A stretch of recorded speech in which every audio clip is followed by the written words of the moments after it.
St Oswald's at Lower Peover, Cheshire, tucked away as though it wants to be forgotten, reached by a deliciously awkward, single-track, cobbled lane that rattles the bones and sets the tone long before you arrive. You don't simply visit this church, you approach it, like a pilgrim with mud on your hem and curiosity in your chest. And then there it is, that extraordinary timber-framed body of the church, black and white, leaning ever so slightly into time itself. Much of what you see here dates from the 16th century, although there has been a place of worship here since at least the 13th. The structure feels less built and more grown, like something coaxed from the earth rather than imposed upon it. Look closely at the exterior, the wooden framing, the panels, the low irregular lines. Nothing here shouts, it whispers, it creaks, it remembers. Guarding the churchyard in quiet dignity is something I always seek out, the sundial. A 17th century shaft inscribed with the name of John Hasselhurst, 1691. I always find myself lingering here, imagining the man. Was he the maker, the donor? A name cast into stone to outlast flesh. It stands not on any base, but on something far older. The medieval cross base, a fragment of devotion repurposed. Perhaps, or simply endured, these layers of medieval faith beneath post-restoration timekeeping. That's what I love. History here is not tidy. It stacks, it overlaps, it lingers. The dial does its job, of course, quietly marking the passing hours, indifferent to us all.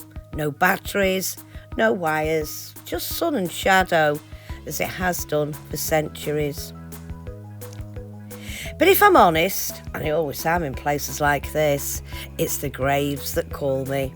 The churchyard stretches further than you'd expect. But I have my habits.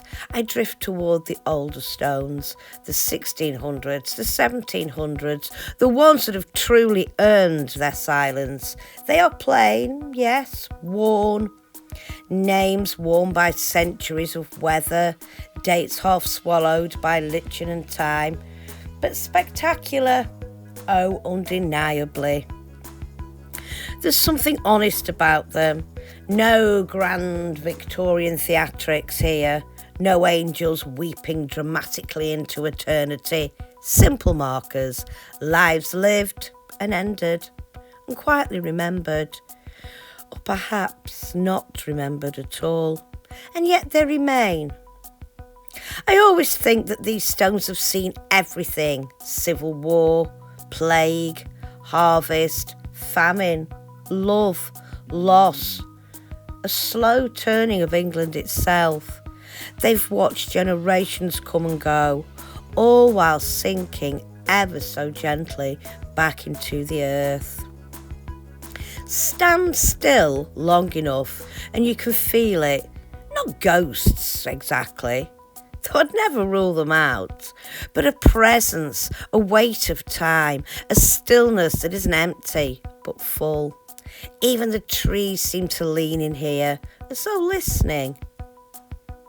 And then just beyond that church, again, timber bones and quiet faith, holding its ground through centuries of change. It's been repaired, altered, cared for, but never stripped of its soul.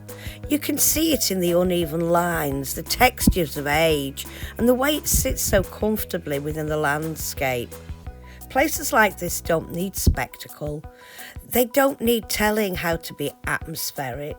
They simply are. And as for that journey to find it, the rattling lane, the sense you may have taken a wrong turn, well, that's part of the magic, isn't it? Because when you arrive, you know this was worth it. For the dial, for the stones, for the quiet, and for that delicious, undeniable truth. The older graves here are quite literally to die for.